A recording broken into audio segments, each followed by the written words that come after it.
Hey,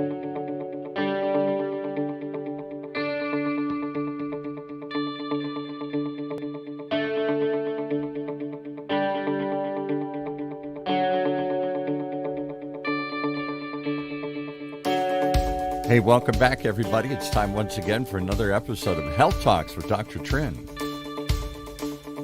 The one show, maybe the only show, that shows you the path to a healthier life, one conversation at a time. And today, well, we're going to talk about something we've never talked about before. It seems like we're doing that every week these weeks here. Dr. Trin, explain about medically tailored meals. I don't even know what that can imagine here. Well, Paul, you know that I speak for food. Yeah, you like food. This is my favorite topic. When it comes to food. I want to introduce you guys to Steve here, CEO of a number of organizations. The one I'm familiar with is Project FoodBox and SunTerra, I think. And we're here to talk about why and how food is medicine. And Steve leads that. I met Steve recently at our OC Senior Day, where we hosted with Memorial Care and the team. So it was really good talking about his services, his work with, I believe, Cal Optima and pending work with other health plans to deliver food to folks who need it. Not just regular food, but food that's tailored to their disease or to their health conditions, which is really neat because in truth, food is medicine. Welcome, Steve. Thank you. It's great to be here, Dr. Trin. Good to see you again. So will we ever get to a point, Steve, where doctors will prescribe food instead of pills? Well, I think we're kind of there right now. Thank you guys for having me aboard. And Dr. Trin was right. We are working together with Cal Optima to provide medically tailored meals to those that are suffering with chronic health conditions and have recently been released from a hospital, et cetera. And they ran the pilot program for this program back in 2018, and the results were strong enough for them to conclude that the addition of healthy diet and direction and healthy foods create healthier people and healthier outcomes. So this is a program that we're excited to partner with Cal Optima on, and as Dr. Trin mentioned, other counties soon. All right. Tell us your story. How did you get started with all this? Wow, it's a great story, and I started a company called SunTerra in 2000. I'm a lifelong member of the produce industry. I grew up in a small town called Brazeel, California, out in the desert. If anyone's familiar with that, and there's not much there besides agriculture, and that's what I learned to do. Worked alongside my dad, whose job it was to gather farm labor and help farmers get their crops harvested. So kind of learned everything from the ground up, and our business was growing and continuing to be successful. And then the pandemic hit. And when the pandemic hit, it turned our business upside down, and many others just like ours. Half of our customer base, we didn't realize that close to 60% of the produce that we grew was destined for restaurants and schools and hotels and a lot of those industries that were severely impacted from the pandemic. And so one of the USDA's responses to that was a program they put together called the Farmers to Families FoodBox program. And so that program involved contracting with distributors like SunTerra to purchase these healthy fruits and vegetables that farmers couldn't sell due to new market conditions and move those to food banks and faith-based organizations and community groups. And that was pivotal for us because it put us in the room with people that we otherwise may not have been in contact with. Put us in the room with people who were actually implementing solutions on the ground at the time. And so, we were able to partner with both local food banks, Orange County Food Bank and Second Harvest, as well as many, many others throughout the state and really the Western U.S. and even had a fantastic partnership with a faith-based organization that was working on the Navajo Nation. And we were able to deliver 250,000 boxes to the Navajo Nation during the pandemic. So, that program was a lifesaver for us in terms of keeping jobs, keeping our facilities going, keeping our trucks going. It really was what it was intended to do. It did what it was intended to do. And then a year after, when that initial funding dried up, obviously the needs in our communities didn't. And we were able to partner with these food banks up and down the state and throughout the West Coast to continue to pack those fruits and vegetables, and still do to this day. And we packed close to 4.5 million boxes that we've delivered to communities through these food banks and organizations.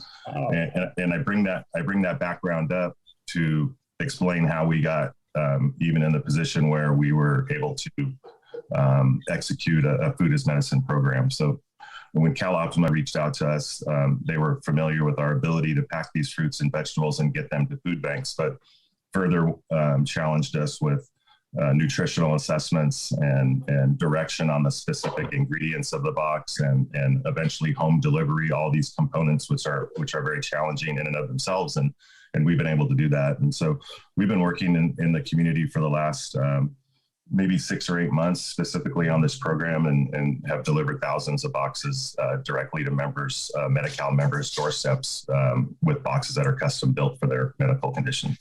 A lot to unpack there. So let's see if we can break it apart here. So you come from I'm assuming generations of farmers here? Yes, my family's originally from Yuma, Arizona, and then my parents moved to Brazeel.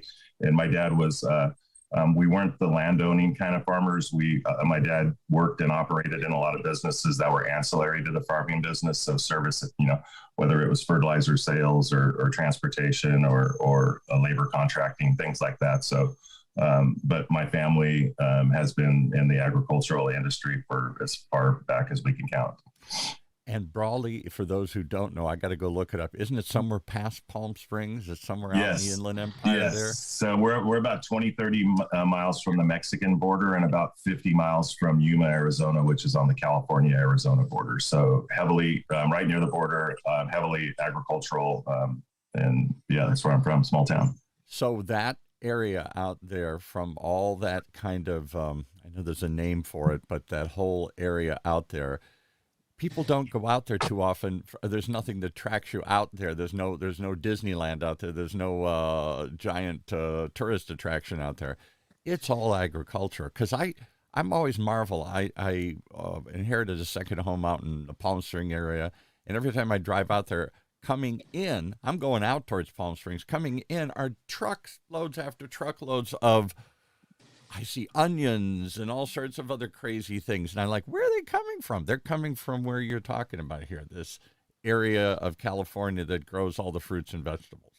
Exactly. The Imperial Valley, as we call it. Valley. And so, it's the winter salad bowl. So if you're enjoying any kind of leafy green vegetable from Thanksgiving to Easter, approximately, it's coming from either Yuma or Brazeel, Yuma or Imperial Valley. And then the whole industry transitions up to, Oxnard, Santa Maria, Salinas during the summertime when the weather is more favorable. So explain to me one question. It's the desert. How do they grow anything out there? They have a very unique and amazing irrigation district out there called the Imperial Irrigation District that executes one of the most sophisticated irrigation systems in the world. And all of us have been reading about that if we've been paying attention about the new water agreements and what the challenges those might bring, and farmers needing to do more with less. And that's kind of what led us, another one of the initiatives that Dr. Trin mentioned, Elevated Foods. It's a separate and independent organization that we formed to really help farmers transition from the old way of doing things into the more new way of doing things, doing more with less. And in the old way, they would literally flood fields and other sorts of things. It's what I've read. And now with the severe restrictions agreed to by the Compact of States, they're going to have to go down to what, like 50% less, 90% less, something dramatic here. Yeah, significant water challenges out there. And so you're going to see the implementation a lot more of a drip irrigation system, more precision agriculture in terms of how we irrigate. But we also have to remember, too, a lot of this stuff needs to be balanced with what the land needs and what the field needs. Like, for instance, if you don't flood irrigate, let's say for a couple of years, the salts will come up from, part of that process is it leaches the salt out of the soil. So it's actually available to grow a crop, right? So some of these things present tremendous challenges because on the one hand, obviously, one would think it doesn't make sense to just flood a field. But on the flip side, if you don't do that and in 2 or 3 years your yield is cut by 75%, then what have we done? So sometimes there's some unintended consequences of these challenges, which make them so difficult to negotiate through, as we saw. How did we get, this must have happened after World War II, how did we get irrigation in a desert like the Imperial Valley? How did that become a place to plant crops?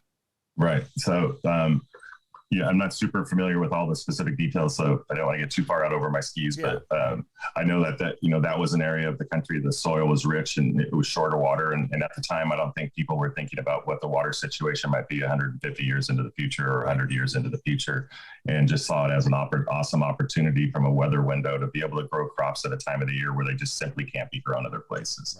Right. With yields that are with the sunshine and beautiful weather we get out there. For instance, an alfalfa or a hay crop might get 8 or 10 harvests, where one in an Intermountain state up in the rock, in Utah, Idaho, et cetera, might get 3 cuttings because their window of weather is a lot shorter than ours. Wow. So they can there's a lot of positive. Yeah, there's a lot of positive attributes. But I think what you're going to see over time is you're going to see farmers are very resilient. We will grow whatever the market will bear, as long as it makes sense for our ground and our people and our equipment. So I think we'll start seeing maybe a transition of some crops into others. We're seeing a tremendous amount of solar going in out there in the Imperial Valley as well. Right. So there's a lot of things going on down there. But as being somebody from a small farm town, I worry and I wonder about when less water means less acres grown mean less jobs. These communities, like where I'm from, are extremely challenged as it is. And when you take away the jobs, it just creates some significant challenges. So there's a lot for us to think about. Right. Okay. Well, you're the first person we've ever had on from Brazeel. So I gotta get a little of that in there so I kind of understand what's going on. All right. So your program then started out of a need because how did we get so far removed from the farmer? There used to be a day when the farmer fed his family and took his crops into town and sold them. And of course, that's 100 million years ago. Then we started creating distribution chains, and we started creating grocery chains and other sorts of things. And I wonder how long it takes for your fruits and vegetables out there to reach my table. It's got to take a long time. Exactly. And a lot of people. Yeah, so that we find that interesting. And even being from Brazeel, we'll have some local chains down there, and we'll see our own product in the store, but it's 4 or 5 days after we ship it, even though we're across the street, right? Yeah.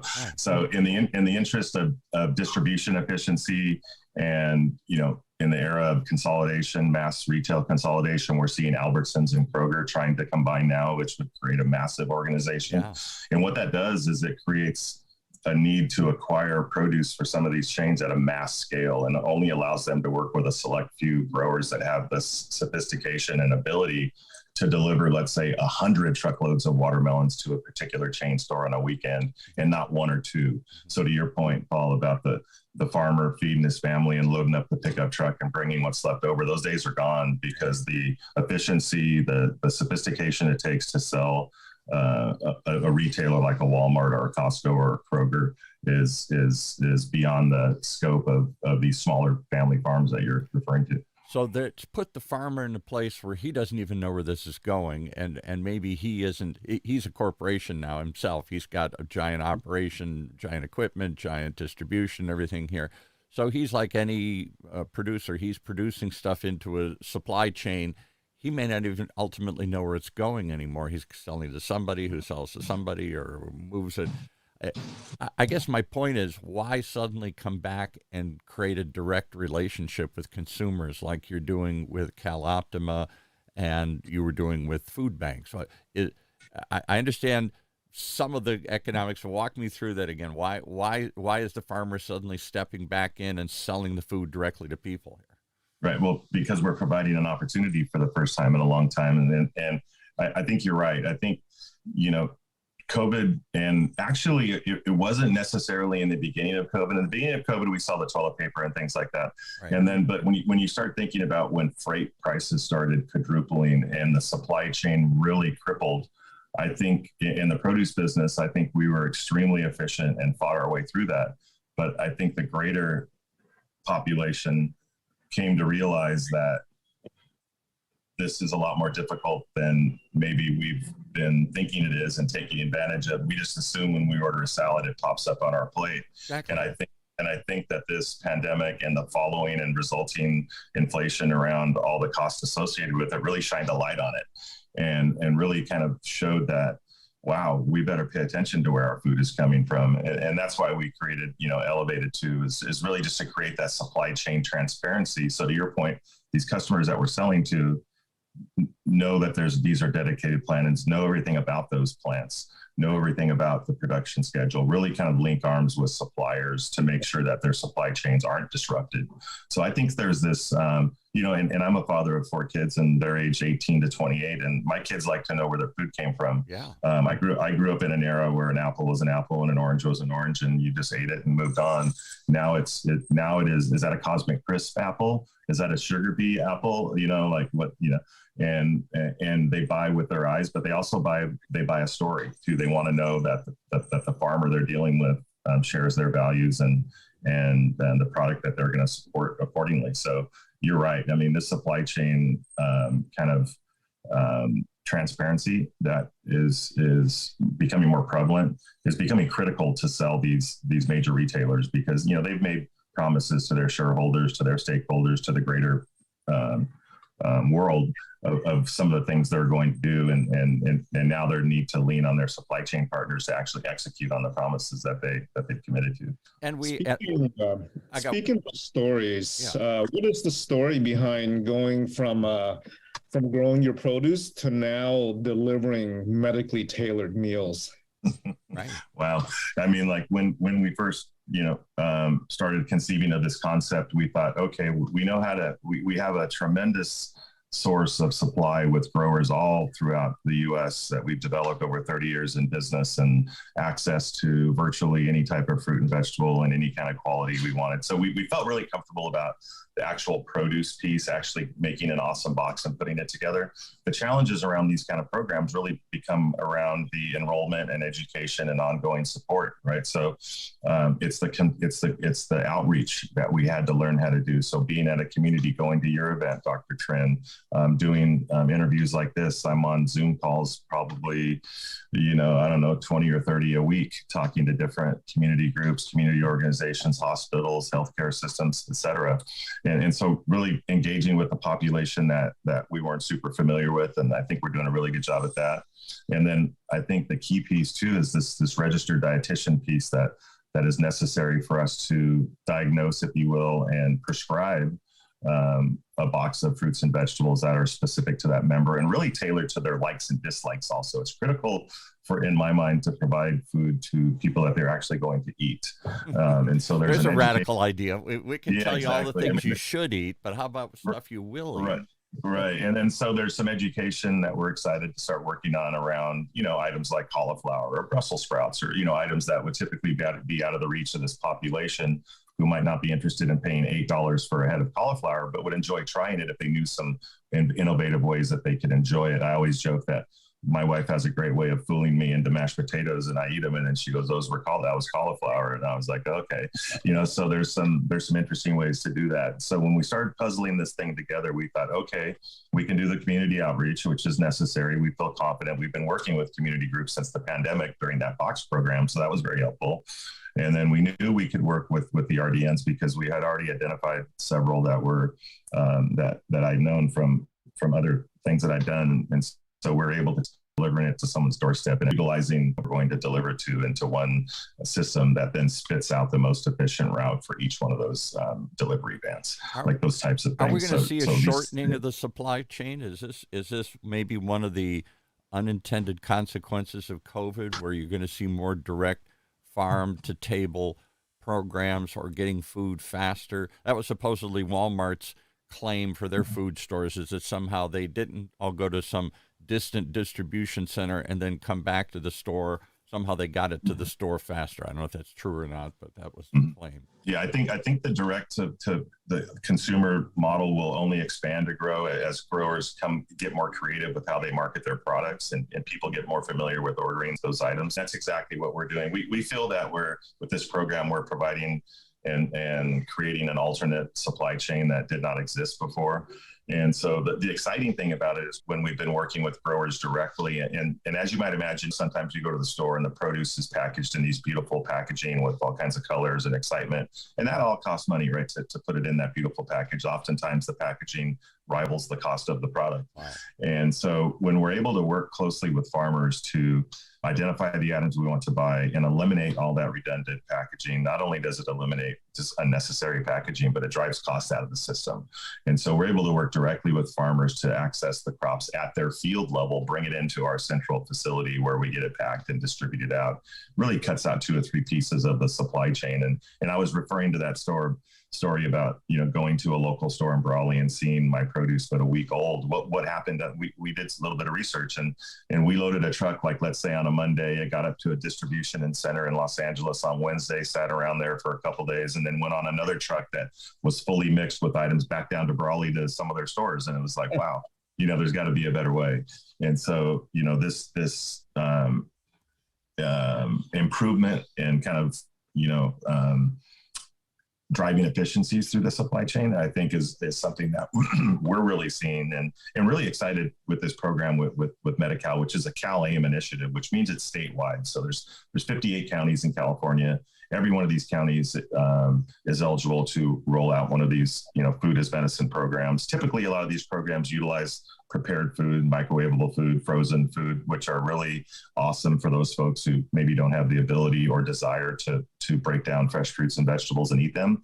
But we're seeing an overwhelming demand on the other side for people who want whole, fresh foods that they can create and build on. And who are these people? You're talking Medi-Cal, so these are people who are lower on the income scale here. They qualify for some sort of assistance. This is the population, Dr. Trin, that eats the poorest, not just because they're poor, but because they seem to be in jobs or in cultures or whatever where they're eating fast food. I'll say crap food. They're not eating good food. They're not eating a lot of fruits and vegetables for whatever. Talk about that. You're not just bringing food to people who are ill. You're bringing food to people who have very limited packaged, highly salt, highly sugar, highly fat kind of diets here, right? Yes, this is a group of folks who are relatively more unhealthy. Sometimes it's expensive to go and just buy organic food and things of that sort, and it's much easier to get fast food and probably cheaper. And so these are folks who could use some assistance with really healthy food, right? That is designed and based on their primary diagnosis, whether it's heart disease, kidney disease, diabetes, and things of that sort. So my understanding, Steve, is you deliver that type of food box depending on their conditions. Is that right? Correct. So we have 6 different box types that were outlined by CalOptima as kind of the building blocks, if you will. So the disease states that you mentioned, so diabetes, heart challenges, renal challenges, cardiovascular, obesity, a lot of these different challenges. And then once we interact with the member on a virtual RDN assessment, then we further kind of dig in and find out specifically what the challenges are, their relationship to food, likes, dislikes, any cultural preferences that they might want or not want.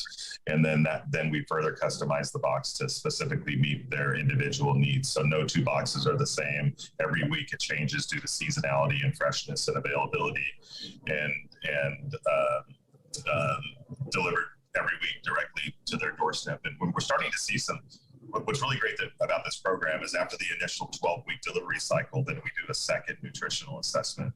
And that one to me is very critical, because that one, now we've had them receiving these awesome, healthy, fresh fruits and vegetables for 12 weeks. And then we get a chance to see if there's been a reduction in rehospitalization, if there's been a reduction in any kind of medication, any weight loss, any gains. And then we're able to authorize them for an additional 12 weeks to really get them on their journey to enjoying these fresh fruits and vegetables. And Dr. Trin, you know better than anybody, these behaviors are learned behaviors over time. You eventually start integrating these foods into your diet, and the goal is for them to become a standard part.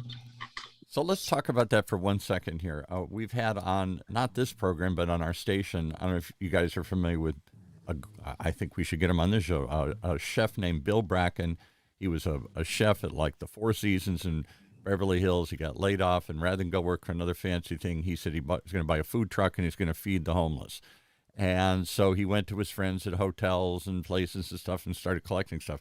And it was a lot of fancy food. It was a lot of healthy food because that's what he had used to. He was a trained chef, and he knew how to source this stuff and get it. And a lot of it was left over at these hotels. He started bringing it to homeless people in a food truck in Santa Ana through a thing called Bracken's Kitchen. It's now expanded exponentially.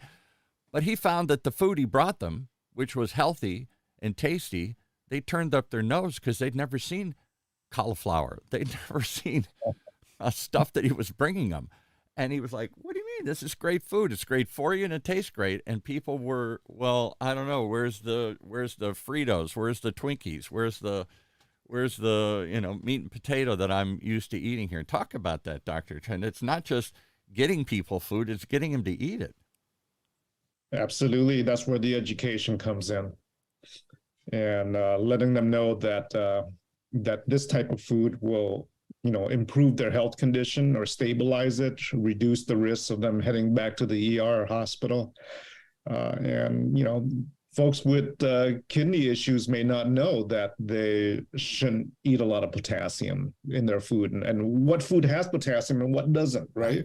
And so a lot of good education there. Heart disease, you don't want a lot of sodium to cause fluid accumulation. So the education is a significant component of this.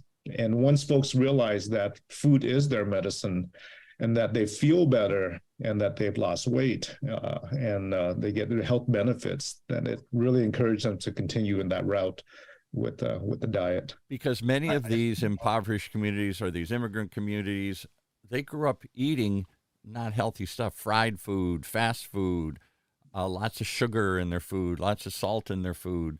And I'm always amazed. People who are struggling to buy food in many cases are the ones with the most food problems and diabetes and overweight and all these things you would think would only be those who have more than enough food. It's the people who have not enough food who aren't eating even the right food, right, guys? Yeah, but speaking specifically to the population that we're serving, that was one of the first questions I asked when we were talking to different managed care plans, just so I can get an idea from a business process, like what kind of population are we talking about? Is this something we can do within our existing operation? Do we need to invest to expand our capacity, et cetera? And, this was a year and a half ago or so with one of my early kind of discovery calls and doing some research. And when thinking about Orange County specifically, when they asked me if I knew how many people in Orange County had Medi-Cal coverage, I kind of thought about it, and they said there's a population of 3 million approximately. And I said, 100,000, 150,000, no, it's like a million or something. Yeah. and they told me it was 978,000. And I about fell out of my chair, and that's when I realized, like, wow, this is something that's significant. And then when you extrapolate those numbers across the county, across the state, the numbers are very similar. And so that puts it at 13 to 15 million people in the state that qualify for these types of programs.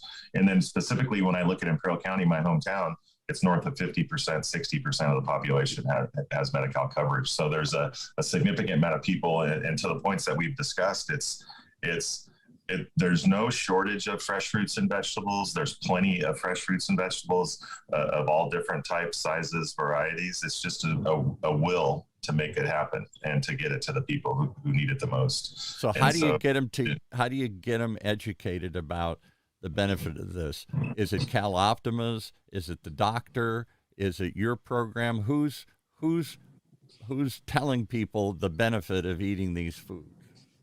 So that is one of our responsibilities and challenges that we've taken on. So we're we have an area of our website and through our call center where they can access different types of recipes and all the threshold languages that are present here in Orange County, by the way, which is 7. So we have to be able to offer our service in 7 different languages. Wow. So, Give me a quick overview. We've got Spanish and Vietnamese. What other maybe? You got English, Spanish, Vietnamese, Spanish, Chinese, Korean, Arabic, and Farsi.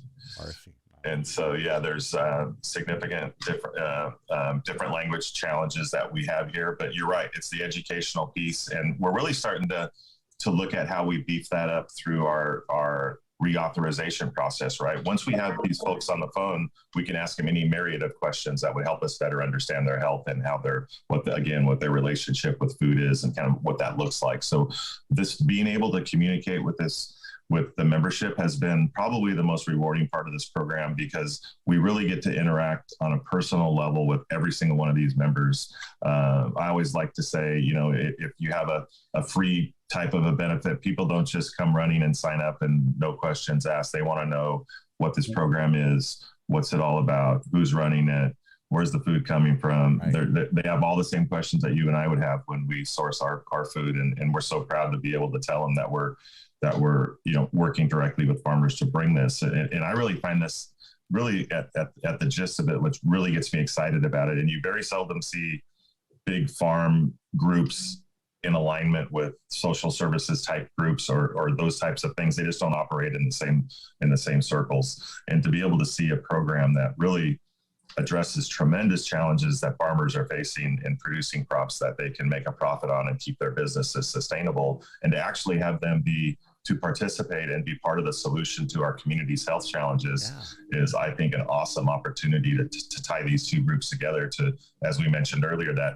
someone mentioned it before, we've been talking about, food is medicine, medically tailored meals, all these names are now getting acronyms. So MTMs, medically tailored meals, and FIM, food is medicine. But someone used one the other day that I might steal, and they were saying food is health, and food is health. And that's really kind of sums it up, it makes it sound like less clinical than food is medicine. So I kind of enjoyed the food is health kind of description of it, and really bringing together our communities. And the thing that's beautiful about it is we're sourcing local produce to solve local needs. So as you know, there's not a ton of commercial agriculture left in Orange County, but the very few that are, we work with. And then, when we plug into other counties, we'll be sourcing from their local growers, because it really is a community activity where these farmers can feel they're making a positive impact. This was called Orange County for a reason. There used to be lots of fruits and vegetables here, but it's all been replaced by homes like mine.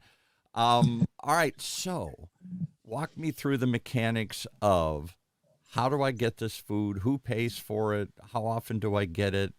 Where does it come? Go. So I'm on Medi-Cal, and who starts me and says, "Hey, we got a program here that might make you healthier"? So we typically work with different community groups, healthcare organizations, or we're always out in the community having tables at various resource fairs, health fairs, various community events that we work with, and really just to create awareness. Our job is to create awareness about the program. The beautiful thing about this program is a member can self-refer. So a member can raise their hand and say, I live in Orange County, I have Medi-Cal through CalOptima, and I have diabetes, and I'd like to participate in this program. And then we're able to help them. They don't need to go through a myriad of lines and doctor's notes and approvals and all that type of thing to get into the program. So once we make contact with them, we obviously, we are able to confirm their eligibility. We're directly linked into CalOptima's system, confirm their delivery, details, make sure, and many times we're updating phone numbers and addresses. As you know, we're all pretty mobile in this new day and age, and we don't stay places very long sometimes. So we're able to update that information and really then tee them up for the nutritional assessment. And that's a short, 10 or 15 minute call with an RDN that, again, kind of goes over their various different measures. And are these in multiple languages, or do they have to do this in English? Yeah, so our staff is English, Spanish, and Korean currently. We're looking for some other staff members, but we have an on-demand translation service that literally has hundreds of languages. So we're able to actually communicate with every member in any Well, I'd language. suggest using Dr. Tren as a Vietnamese translator, but he doesn't speak Vietnamese very well. He still says all the wrong words. Even I know some of the words that he doesn't know here. So Yeah, I'm fake Vietnamese. Fake Vietnamese. Exactly. And then and during that interview, we're able to learn a little bit more about their relationship with food and health and where they're at and the challenges that they're facing.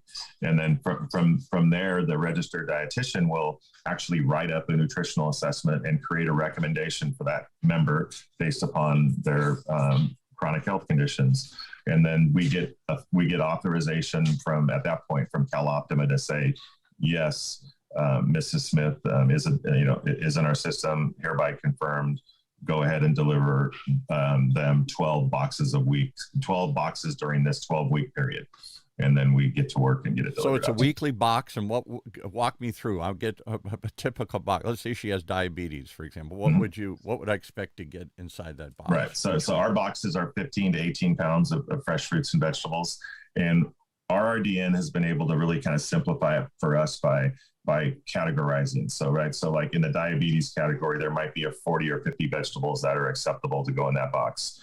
Dr. Tren, you mentioned kidney or renal challenges. That box is severely limited as compared to some of the other boxes, right? That one's not as fun as some of the other boxes, let's say. But then you have somebody who's got immunity support or cancer support, and they get to have all kinds of lots of more fun items in there that they're not looking for a reduction in sugar and all these types of things. So, our boxes, pretty much all of our boxes have strawberries, blueberries. We really like to include items that we think are going to be excitable to get. We all know when we've seen people go to food bank and you get a box that has a couple of potatoes and a couple of onions and a couple of oranges in there and they call it good. And it's kind of hard to make something like that. So we like to deliver an eating experience to our members. Persian cucumbers, those little bags that you see like at Trader Joe's, those have been like a phenomenal, everybody loves those. Those have been great. And really we've had asparagus in there recently, blackberries, because of our ability in that, getting back to that supply chain of produce gets harvested or arrives on our dock, let's say today, this morning, or maybe it arrived last night.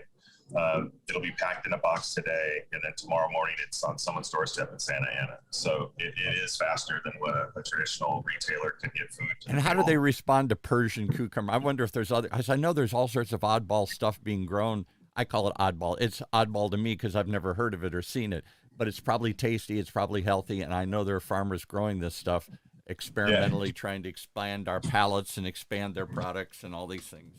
Right. So those are the challenges. So the Persian cucumbers are those little snacking cucumbers. So my wife has replaced those with crackers. And so now we get to eat, we use those to dip in ranch or do something like that. They've been very popular. But you're right. It's whenever we kind of get out and get a little excited and put bok choy or Napa cabbage or something like that in there, then there'll be an uptick of calls. But what really makes it interesting is then they're not upset about it. They're just saying, hey, tell me what I can do with this. And then we point them to some resources and tell them what they can do with it. And a lot of times they come back and go, wow, that was really good. Make sure to put that in the box again. So, as we refine the process and grow in these different counties and really kind of dig in, Dr. Tren, you've nailed it on the head. It's education around how to utilize these items. So this doesn't cost the patient anything if they are CalOptima, is that right? Correct. Yeah, I didn't finish that out. So this is a free benefit to them. I've kind of, when I talk to my friends, I kind of refer to it. I have private insurance for my dental care, and I get 2 free cleanings a year. And I always joke that they don't give me those because I'm a nice guy and they want to give me free services. They give that to me because they don't want me to hit them for a $20,000 dental surgery in 2 years. Right. And so I liken this. In my head, I kind of liken it to the same program, which is doing this preventative stuff to save the long-term diabetes diagnosis and all the healthcare that's associated with that for the entirety of their life. So that's Will this ever expand into the mainstream, into regular Blue Cross kind of programs Yes. or whatever? Yes, I think that's the next natural progression. We see a few different progressions. We see one for it to be utilized with CalFresh or SNAP dollars so that people can utilize once they're off the program, let's say, and they have to actually start purchasing fresh fruits and vegetables. We're working to develop an offering that they can utilize their food stamps, their CalFresh money to purchase these boxes. And as you know, when you utilize those types of funds for fresh fruits and vegetables, you get 2-for-1 value out of it, $2 for one. So I didn't know there was such a program. Yeah, I didn't know. Yeah, there's some opportunities for there. And then really, as we think about the greater Medicare population, not just Medicaid, Medi-Cal, but the Medicare population. And then when you think about private insurers, my father-in-law, who's been battling leukemia, got released from the hospital about a month ago. And my wife told me, he's like, hey, they started bringing meals to his door. Now we're all into medically tailored meals.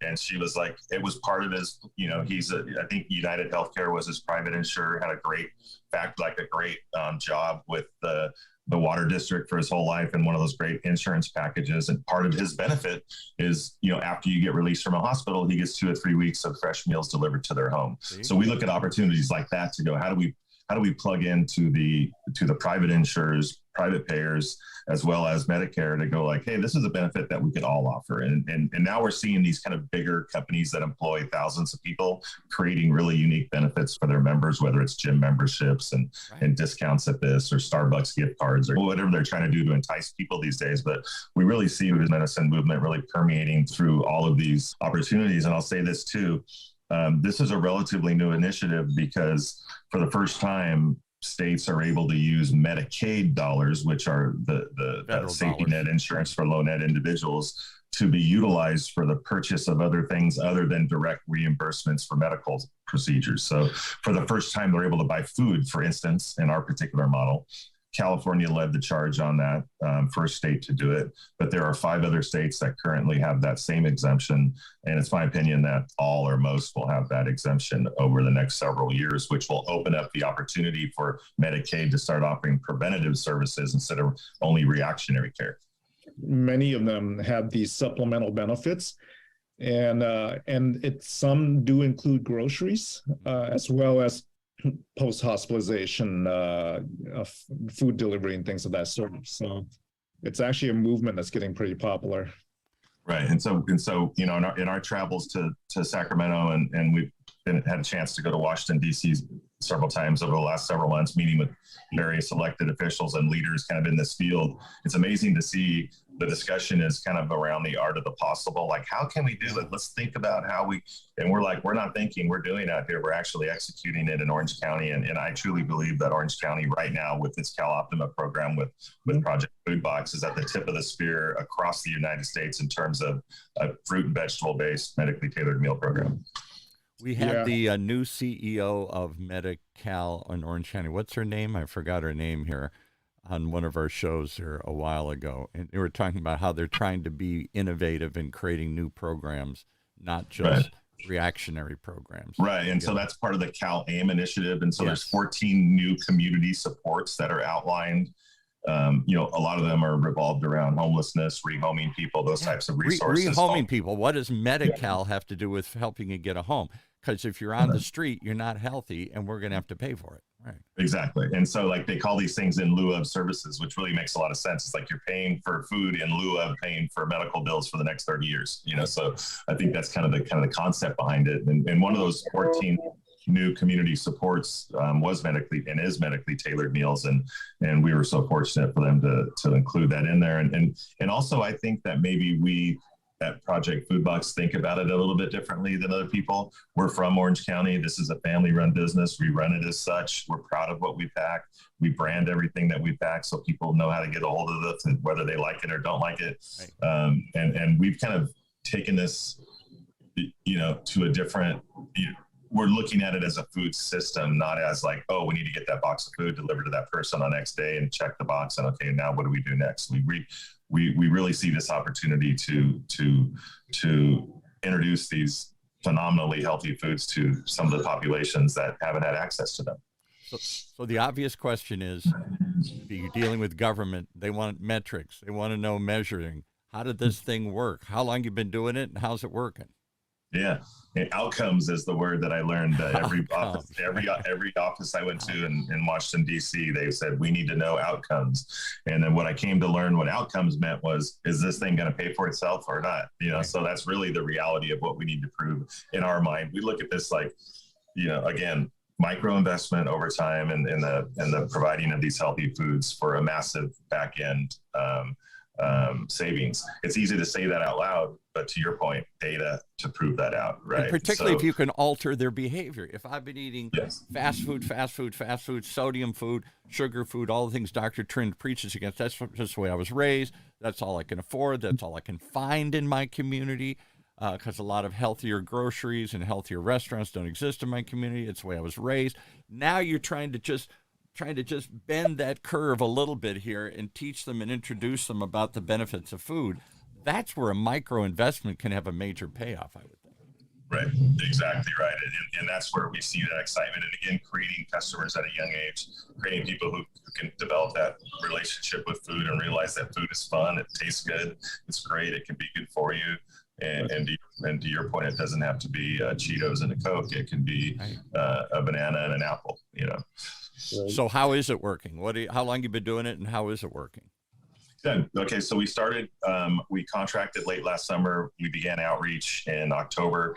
The very first week, I don't even remember how we encountered 2 people, but we found 2 people that were interested. So I think I paid for more in shipping than the entire reimbursement. And, then the next week we did 10, and then the next week we did 50, and then the next week we did 100.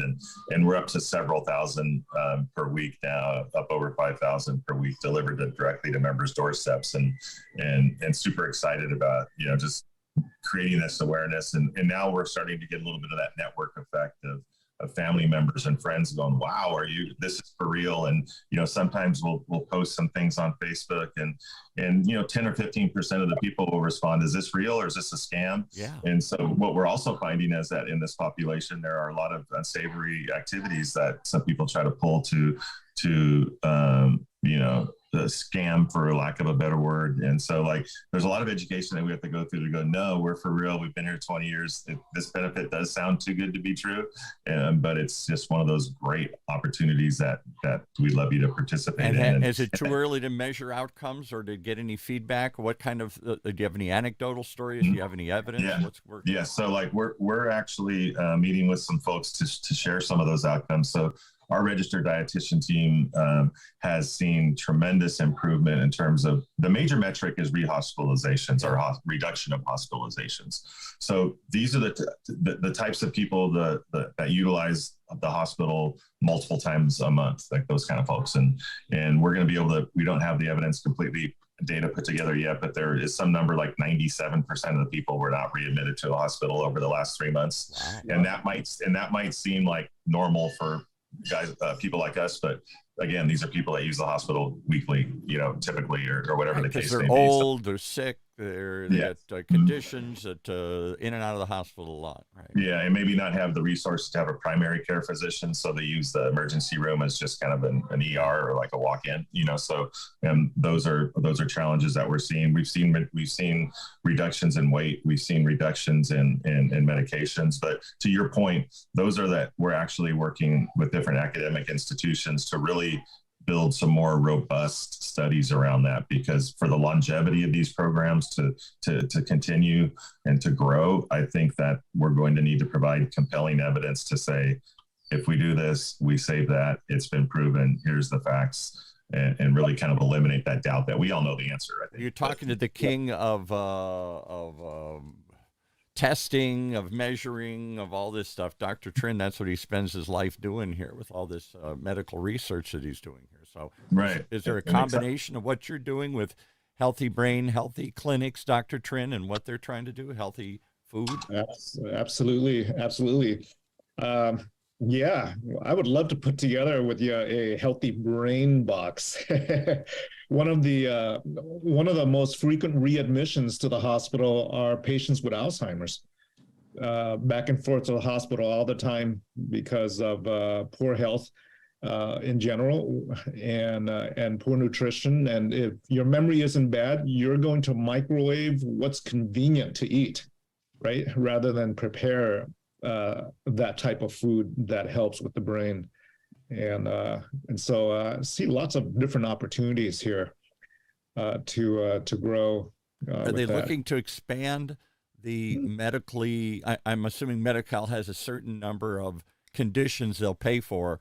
Would they ever think about brain as a condition that might need a box? It currently is. It currently is a disabling mental challenges and those types of items do qualify. So we have many on the roster currently, and Dr. Tren, when we spoke about it last week a little bit, it was let's develop a brain box, if you will. He's the or healthy one brain guy. That's his mantra here. He's been preaching and teaching and mentoring that. Yeah.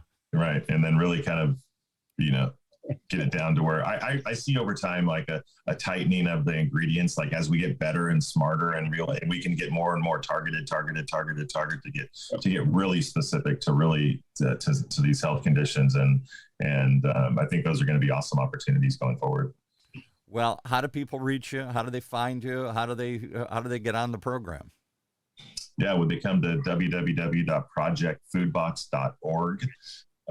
We also have a direct line that it's multilingual, as we spoke about, and that's 949-673-0783. We were able to work with people exclusively over the phone.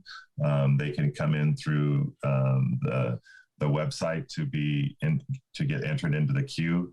Our team of 20 or so member success teammates will reach out to them and help them on board, and then our team of 6 or 8 RDNs will get them through that process. And it sounds kind of like an arduous process, but that entire thing happens within 1 week. So if we encounter somebody in the front part of a week, next week they'll get their first box. If we kind of get them towards the end of the week, it'll be the following. And I'm not on Medi-Cal. I suspect Dr. Tren's not on Medi-Cal. For us, do we have to just wait till our health providers catch wind? Or is there a paid option for any of this stuff here? We currently do not have a paid option. We've been talking about that, but we have such a tremendous challenge in front of us with the 975,000 we have here. And then I will mention that we're finalizing the contract that we should have any day now with another managed care plan that would take us to Los Angeles, San Bernardino, Riverside, San Diego, and Imperial counties. And I'm excited to work in all those counties, and particularly so in Imperial County, our hometown, and in an area that is probably the most challenged county in all of California. So if we can bring solutions to Imperial County, we can do it anywhere. And how terrible is that? The people who are picking and growing the fruits and vegetables probably aren't eating them. Yeah, exactly right. And that's some specific. I was talking to some folks in Imperial yesterday, and I go, that's going to be when the season comes back around in the wintertime, in the fall, that's going to be one of our biggest outreach campaigns is allowing farm workers, access to the awesome fruits and vegetables that they're part of. As you mentioned, that's going to be a great outreach opportunity and a great opportunity to bring those groups closer together. Well, Dr. Tren, I'm glad you reached out and brought him along. Sorry I asked all the questions, but this is just fascinating here.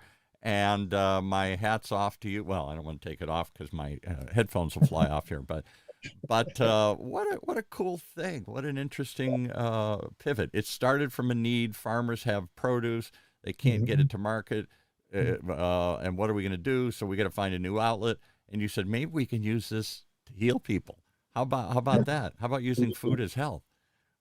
So it goes from a pandemic response to really a food insecurity response, and I think now it's become a nutritional insecurity response. It's kind of moved along that chain, and the learnings.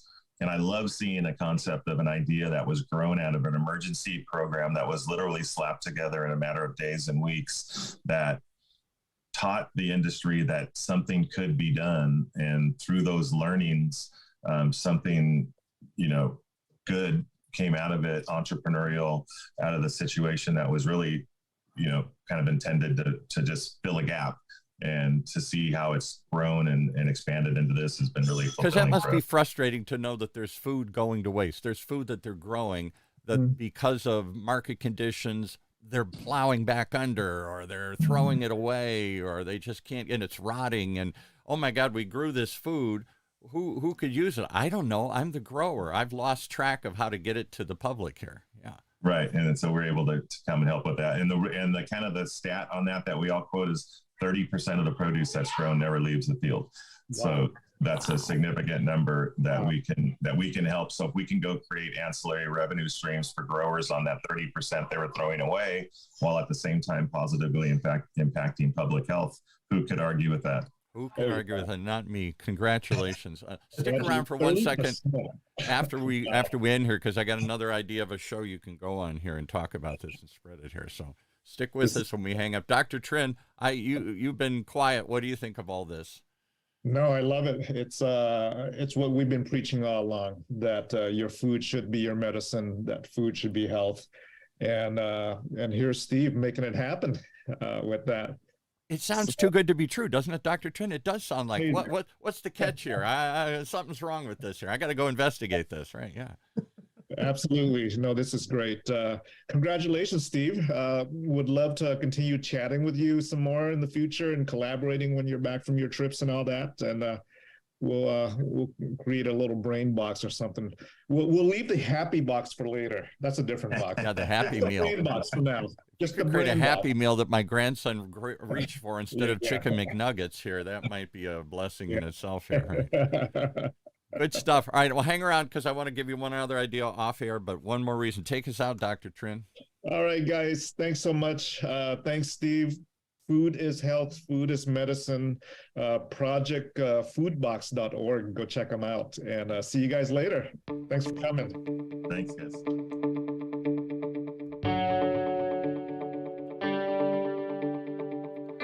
Well, if that isn't an amazing discussion, I don't know what is. This isn't about what's just possible. This is what's happening. The pivots that take place when we have to make a sudden change in direction and the unintended consequences that result of all that. Project FoodBox. Check them out. Right here in Orange County's only community radio station, OC Talk Radio, streaming live from our studios here at the University of California, Irvine's Field Applied Innovation Center.